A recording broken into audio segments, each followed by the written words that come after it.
Bonjour à tous et bienvenue dans Metamorphosis School, l'école de la transformation. Alors nous sommes à notre 7e jour et vous savez que nous enseignons cette thématique sur comprendre l'Apocalypse sur plusieurs semaines et nous arrivons progressivement à la fin de la 2e semaine. Waouh! Le Seigneur nous a beaucoup parlé, le Seigneur nous a beaucoup enseigné et il va continuer à le faire durant la dernière semaine qui nous restera parce que nous avons encore une semaine à la fin de celle-ci pour bien comprendre ces notions d'apocalypse, de fin des temps, de révélation, toutes ces choses-là. Alors, il y a beaucoup de choses à dire. Nous avons vu beaucoup de choses durant les jours précédents, durant même les semaines. La semaine dernière, il y a tellement de fondements sur lesquels le Seigneur nous a vraiment enracinés afin de bien comprendre cet enseignement sur les temps de la fin. Et aujourd'hui, nous allons aller encore un peu plus loin alors que nous sommes au 7e jour et nous allons aborder cette sous-thématique, dans cette grande thématique de comprendre l'Apocalypse, à savoir le tribunal de Christ. Waouh, je ne veux pas vous faire attendre.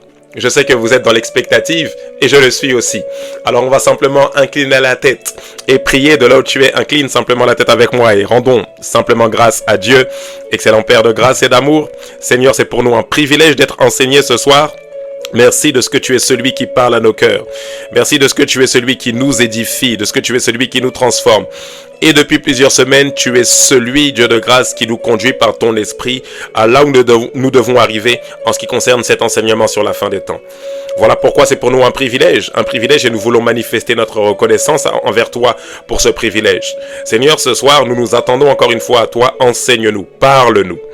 Parle-nous, édifie-nous, donne-nous d'être enracinés en toi, enracinés dans ta parole. Inspire nos paroles et nos pensées et dirige-nous conformément à ta volonté. Nous promettons de te rendre toute la gloire. Sois élevé et glorifié, Père de grâce, dans le nom précieux de Jésus-Christ. Et nous t'avons prié. Que quelqu'un dise Amen, Amen, Amen. Avant de poursuivre, tu me partages cette vidéo sur tous tes réseaux sociaux, sur X, sur Trend, sur Instagram, sur Facebook, sur TikTok, partout, sur Snap, sur WhatsApp, sur tous tes réseaux, parce que je suis convaincu que cette vidéo édifiera au moins une personne dans ton entourage. Le tribunal de Christ, le sujet est donné. Nous avons plusieurs références bibliques. La première, nous la retrouvons dans 2 Corinthiens chapitre 5 verset 10. La Bible dit ceci: car il nous faut tous comparaître devant le tribunal de Christ afin que chacun reçoive selon le bien ou le mal qu'il aura fait étant dans son corps. Romains chapitre 14, verset 10 jusqu'au verset 12, c'est la deuxième référence biblique. La Bible dit ceci: mais toi, pourquoi juges-tu ton frère? Ou toi, pourquoi méprises-tu ton frère? Puisque nous comparaîtrons tous devant le tribunal de Dieu, car il est écrit: je suis vivant, dit le Seigneur, tout genou fléchira devant moi, et toute langue donnera gloire à Dieu. Ainsi chacun de nous devra rendre compte à Dieu pour lui-même. 1 Corinthiens chapitre 3, verset 10 jusqu'au verset 15. La Bible dit ceci: 1 Corinthiens chapitre 3 verset 10 jusqu'au verset 15. Selon la grâce de Dieu qui m'a été donnée, j'ai posé le fondement comme un sage architecte et un autre bâtit dessus. Mais que chacun prenne garde à la manière dont il bâtit dessus, car personne ne peut poser un autre fondement que celui qui a été posé, savoir Jésus-Christ. Alors si quelqu'un bâtit sur ce fondement avec de l'or, de l'argent, des pierres précieuses, du bois, du foin, du chaume, l'œuvre de chacun sera manifestée car le jour la fera connaître, parce qu'elle se révélera dans le feu et le feu éprouvera ce qu'est l'œuvre de chacun. Si l'œuvre bâtie par quelqu'un sur le fondement subsiste, il recevra une récompense. Si l'œuvre de quelqu'un est consumée, il perdra sa récompense. Pour lui, il sera sauvé, mais comme au travers du feu. Dernier passage biblique de référence, nous le retrouvons dans Matthieu chapitre 6, verset 1 jusqu'au verset 6. La Bible dit ceci: gardez-vous de pratiquer votre justice devant les hommes pour en être vus. Autrement, vous n'aurez point de récompense auprès de votre Père qui est dans les cieux. Lors donc que tu fais l'aumône, ne sonne pas de la trompette devant toi, comme le font les hypocrites dans les synagogues et dans les rues, afin d'être glorifiés par les hommes. Je vous le dis en vérité, ils reçoivent leur récompense. Mais quand tu fais l'aumône, que ta main gauche ne sache pas ce que fait ta droite, afin que ton aumône se fasse en secret, et ton Père qui voit dans le secret te le rendra. Lorsque vous priez, ne soyez pas comme les hypocrites qui aiment à prier debout dans les synagogues et au coin des rues, pour être vus des hommes. Je vous le dis en vérité, ils reçoivent leur récompense. Mais quand tu pries, entre dans ta chambre, ferme ta porte et prie ton Père qui est dans le lieu secret. Et ton Père qui voit dans le secret te le rendra. Nous sommes dans Matthieu chapitre 6, verset 1 jusqu'au verset 6. Alors permettez-moi, parce que nous avons tellement de choses à dire, d'aller directement dans le vif du sujet en vous disant ceci, que le mot tribunal dans le Nouveau Testament vient de l'expression grecque béma. Et ce mot béma, qui signifie donc tribunal, parle tout simplement d'un lieu élevé où l'on monte avec des marches. C'est-à-dire pour accéder à ce lieu élevé, il faut passer par des marches, des escaliers qui nous emmènent jusqu'à ce lieu élevé. Alors ce lieu élevé, ce béma, est en réalité la plateforme sur laquelle, ou encore la tribune qui symbolise là où le juge va siéger pour rendre ses jugements. Ce béma est la plateforme du juge, là où le juge va s'asseoir, c'est-à-dire va siéger ou encore prononcer des jugements. Et le juste juge ici dans ce béma, c'est notre Seigneur. Alors la vérité fondamentale que vous devez comprendre ici, c'est lorsque nous parlons du tribunal de Christ, dont l'apôtre Paul fait mention lorsqu'il s'adresse aux chrétiens de Corinthe. Ce tribunal s'adresse, nous allons le voir progressivement, premièrement à des chrétiens, mais ce tribunal n'a pas pour vocation à juger les chrétiens en fonction de leur salut, mais plutôt à les récompenser en fonction des œuvres qu'ils auront manifestées sur la terre. L'apôtre Paul le dit en ces termes, en parlant de sa propre personne, il dit « J'ai posé le fondement comme un sage architecte et que chacun prenne garde à la manière dont il bâtit sur le fondement, mais personne ne peut poser un autre fondement que celui que j'ai posé, à savoir Jésus-Christ. » Qu'est-ce qu'il faut comprendre ici?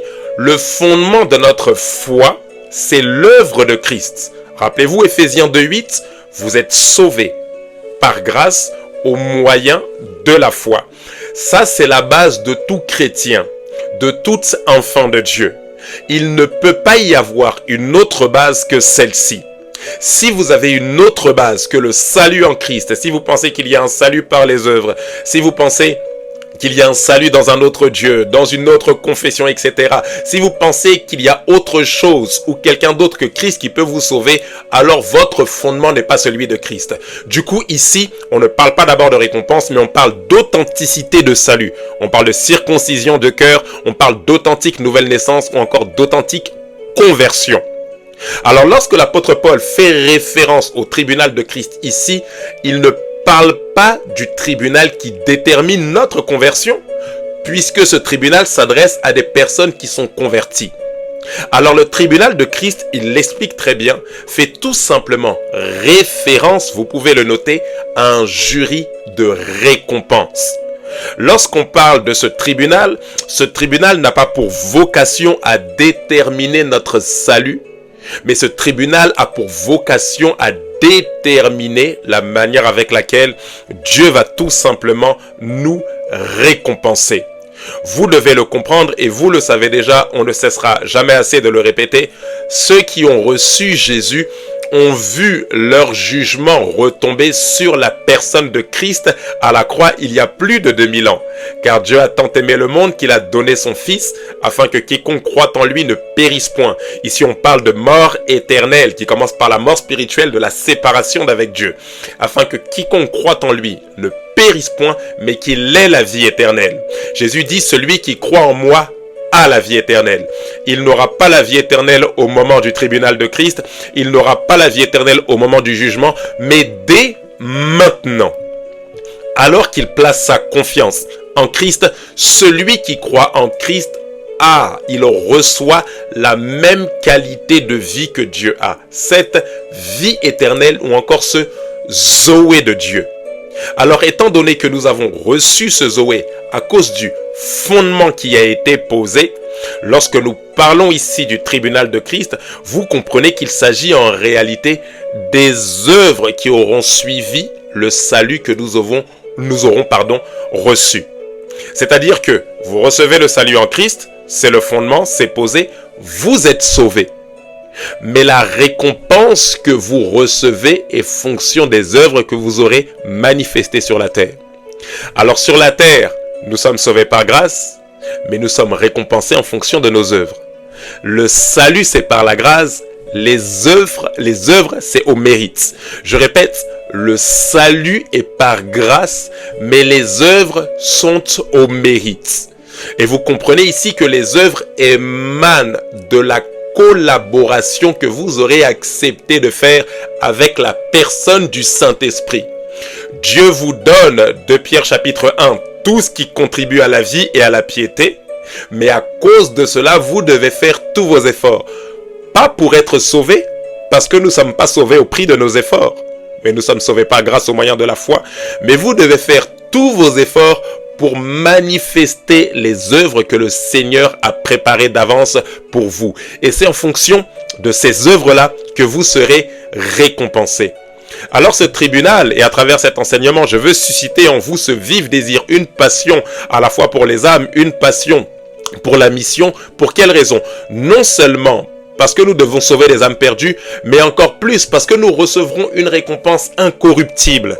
Nous recevrons une récompense éternelle. Il y aura comme un éclat de gloire, comme une position que le Seigneur nous donnera pour régner dans l'éternité à cause des récompenses, à cause des œuvres que nous aurons manifestées ou que nous manifestons dès maintenant sur la terre. Oh, ce tribunal n'est pas un tribunal qui doit vous maintenir dans la peur, mais c'est un tribunal qui doit vous maintenir dans la joie et dans cette attente de je travaille pour le Seigneur et mon travail ne sera pas vain. Je recevrai certainement une récompense. Vous devez œuvrer pour le Seigneur afin de recevoir la récompense que vous méritez en fonction des œuvres que vous aurez manifester. La question que nous pouvons nous poser, bien évidemment, c'est pour quelle raison est-ce que nous recevons une récompense éternelle? Pourquoi nous recevons une récompense éternelle? Parce que l'œuvre du Seigneur est incorruptible.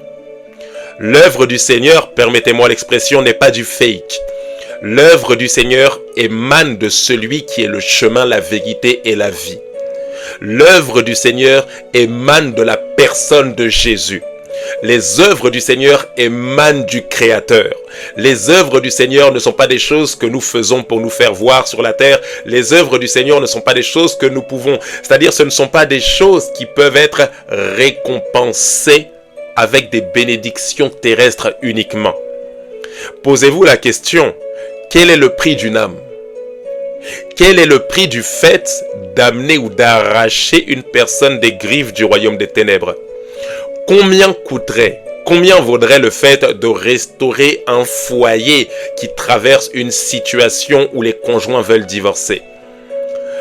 À combien est-ce que vous quantifiez le fait de restaurer une relation entre des parents et des enfants? Est-ce que ça vaut 500, 1500, 2000 euros, 3000 euros, 1 million d'euros? Combien est-ce que ça coûte le fait d'imposer les mains à une personne et de voir la personne être guérie d'une maladie?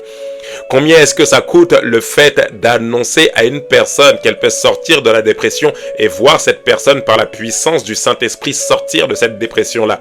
Est-ce que ça vaut 200 euros, 300 euros, 400 euros? Vous comprenez en réalité que quelles que soient les récompenses que des hommes peuvent vous donner sur la terre, ou une église peut vous donner un salaire parce que vous gérez la communication de l'église, une église peut vous donner un salaire parce que vous êtes pasteur à temps plein, mais vous vous rendrez compte qu'en réalité le travail que vous faites n'a pas de prix. S'occuper des brebis n'a pas de prix. Annoncer l'évangile, que vous soyez pasteur, évangéliste ou non, ou juste enfant de Dieu qui a compris qu'il avait une mission sur la terre, ces choses n'ont pas de prix. Alors comme ces choses ne peuvent pas être quantifiées en argent, je ne peux pas savoir combien est-ce que ça vaut. Le Seigneur nous promet une récompense à la hauteur des œuvres que nous aurons manifestées sur la terre pour le salut des âmes, pour sa gloire. Dieu est comme obligé de vous récompenser parce qu'il est juste. Et il sait que tout le travail que vous abattez sur la terre pour sa gloire ne pourra pas être récompensé à sa juste valeur par des bénédictions terrestres. Le salaire que vous recevrez après avoir fait du bien aux gens à travers l'évangile de Christ ne sera pas suffisant sur la terre. Dieu doit vous donner une récompense céleste. Pourquoi? Parce que la récompense terrestre est corruptible, la récompense céleste est incorruptible. Lorsque c'est Dieu qui vous récompense dans l'éternité, ça ne pourra pas s'effilocher avec le temps. 500 euros, 1500 euros, ça finit par se dépenser. 1 million même peut se dépenser facilement. Toutes ces choses peuvent se dépenser. Une voiture finit par s'user. Mais lorsque c'est la récompense céleste, lorsque c'est la couronne de gloire avec laquelle le Seigneur vous couronne, lorsque c'est un niveau d'éclat, une brillance que le Seigneur, que la gloire de Dieu vous donne, cette brillance ne peut pas perdre de son éclat. Pourquoi? Parce que l'éclat de la gloire de Dieu est un éclat éternel. Et le Seigneur, conscient que nous œuvrons sur la terre pour sa gloire, veut nous récompenser avec sa gloire. Oh, ici, je veux vous encourager. Encourager plusieurs d'entre nous. Peut-être que vous travaillez sur la terre pour Dieu. Peut-être même que vous êtes à temps plein. Ou peut-être que vous êtes très actif ou très active dans votre église. Peut-être que vous êtes chantre. Peut-être que vous êtes choriste. Et peut-être que vous n'êtes pas récompensé à votre juste valeur.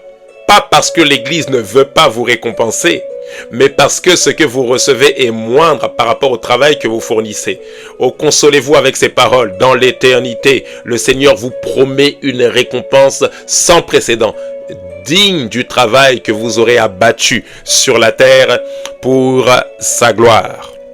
Alors ici, la question que nous devons nous poser, alors que nous sommes tout doucement, vous voyez déjà qu'on a fait 15 minutes et nous n'avons dit que très peu de choses en ce qui concerne ce tribunal.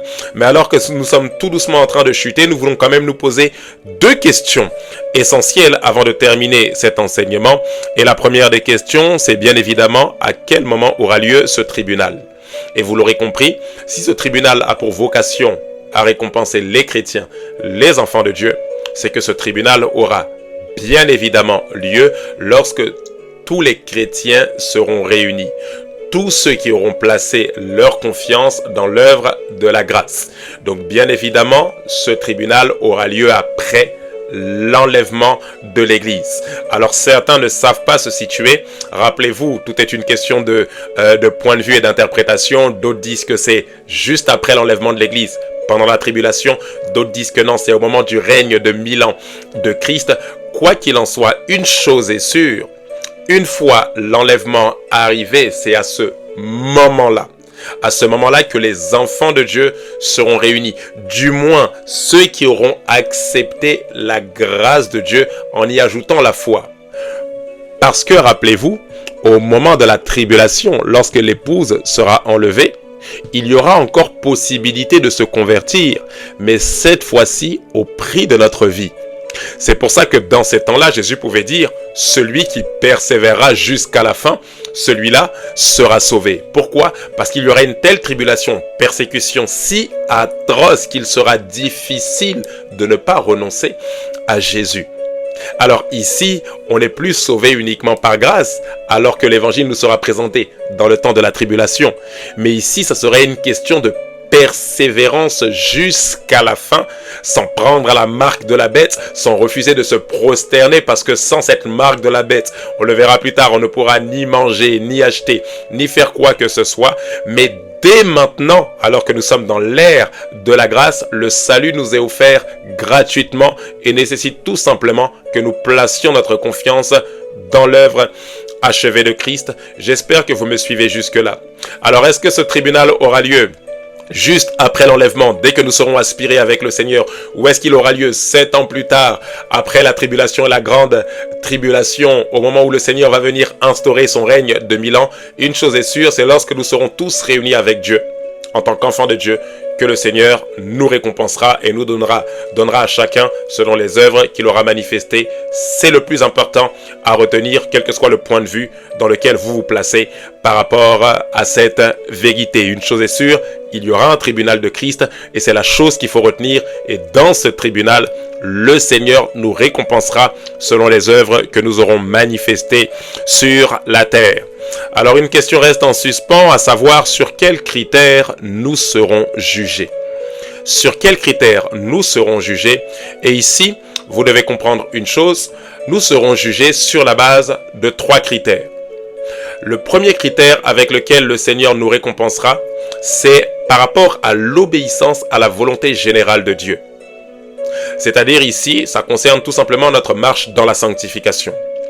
En fonction de comment nous aurons accepté de ressembler à Jésus, en fonction de comment nous aurions marché dans l'amour, dans la joie, la paix, la patience, la bonté, la douceur, la bienveillance, la fidélité, la maîtrise de soi. En fonction de comment nous aurons marché dans la sanctification, nous serons récompensés. En fonction de comment nous aurons obéi à la volonté générale de Dieu, qui est que celui qui est sauvé soit à la ressemblance de Christ. Car ceux qu'il a connus d'avance, il les a aussi prédestinés à être semblables à l'image de son Fils. Ainsi, la volonté générale, c'est que Dieu veut que ses enfants lui ressemblent. Alors, premièrement, vous êtes jugés en fonction de votre ressemblance à Jésus. Je dirais récompensé en fonction de la manière avec laquelle vous aurez progressé dans la sanctification ou progressé dans la ressemblance à Christ. Le deuxième critère ne concerne pas cette fois-ci la volonté générale, mais la volonté spécifique de Dieu, le téléma de Dieu, en ce qui concerne votre vie. Ici, on est dans du Romains 12:2. Afin que vous discerniez quelle est la volonté de Dieu, c'est-à-dire qu'est-ce que Dieu attend de vous. En d'autres termes, Dieu vous récompensera en fonction de la grâce qu'il vous aura donnée d'une manière particulière, c'est-à-dire comment vous aurez utilisé de manière spécifique la grâce spécifique que Dieu vous a donnée. Dieu vous a donné quelque chose de particulier et il s'attend à ce que vous utilisiez ce qu'il vous a donné de manière particulière pour sa gloire. Ici, on parle tout simplement de l'accomplissement de la destinée que Dieu en réserve pour vous, de ce pourquoi vous avez été consacrés. Selon qu'il est écrit, rappelez-vous l'école de la sanctification, avant que tu ne sois formé dans le sein de ta mère, je te connaissais, je t'avais établi prophète des nations. Ainsi, le prophète Jérémie est appelé à être prophète, mais vous êtes appelé à autre chose. Il est possible que vous soyez appelé à gagner des âmes ou à proclamer l'évangile de Christ, parce que c'est le Seigneur qui gagne les âmes. Nous ne faisons que annoncer la bonne nouvelle et le Saint-Esprit convainc les cœurs, mais il est possible que vous soyez appelé à annoncer la bonne nouvelle de Christ dans le domaine de la médecine. Il est possible que vous soyez appelé à annoncer la bonne nouvelle de Christ dans le domaine de l'entrepreneuriat. Il est possible que vous soyez appelé à annoncer la bonne nouvelle de Christ à travers le chant. Que vous soyez appelé à annoncer la bonne nouvelle de Christ à travers la prédication ou à travers la gestion d'une église en étant pasteur ou autre chose. Il est possible que vous soyez appelé dans une certaine mesure en tant qu'éducateur spécialisé, en tant qu'enseignant, que professeur des écoles, mais que dans ce contexte-là, Dieu s'attend à ce que vous fassiez quelque chose en fonction de la grâce spécifique que vous avez reçue pour œuvrer sur la terre, c'est-à-dire en fonction de votre destinée respective, le Seigneur vous récompensera. Qu'est-ce que vous aurez fait de la destinée que le Seigneur avait en réserve pour vous sur la terre? Le troisième et dernier des critères, et c'est le plus fondamental, c'est bien évidemment les motivations du cœur. Parce qu'en réalité, vous pouvez marcher dans la sanctification. Mais si votre vie de sanctification, rappelez-vous l'école de la sanctification, sert à indexer et juger les autres, vous n'êtes pas encore arrivé au niveau de la sainteté de Christ. Si votre vie de sanctification sert à montrer aux hommes à quel point ils ne sont pas bons, à quel point ils sont mauvais et à quel point vous êtes saints, vous n'êtes pas encore arrivé au niveau de la ressemblance à Christ. Parce que lorsque Christ vient sur la terre, rappelez-vous, durant sa mission terrestre, Christ peut marcher avec des prostituées, s'asseoir et manger avec des collecteurs d'impôts, avec des gens de mauvaise vie, sans pour autant que les gens de mauvaise vie, à la proximité de Christ, se sentent jugés. Mais c'est bizarre, Christ est saint. Pourquoi sa sainteté ne juge pas les gens? Pourquoi sa sainteté ne donne pas envie aux gens de le fuir, mais de s'approcher davantage de lui? Parce que la sainteté de Christ dégage un parfum d'amour. Lorsqu'on s'approche de lui, on a envie de découvrir pourquoi cette personne est comme ça. Pourquoi cette personne est si différente. Pourquoi cette personne est si kadash? Pourquoi cette personne est si sainte, consacrée, mise à part? Cette personne n'est pas comme nous, mais elle n'est pas comme nous donne envie de découvrir qui elle est, ou plutôt ce qu'elle a. Si votre sainteté ne donne pas envie aux gens de s'approcher, mais donne envie aux gens de vous fuir, c'est que vous n'êtes pas encore arrivé au niveau de la sainteté de Dieu. Alors vous pouvez marcher dans la sanctification, mais avec des mauvaises motivations.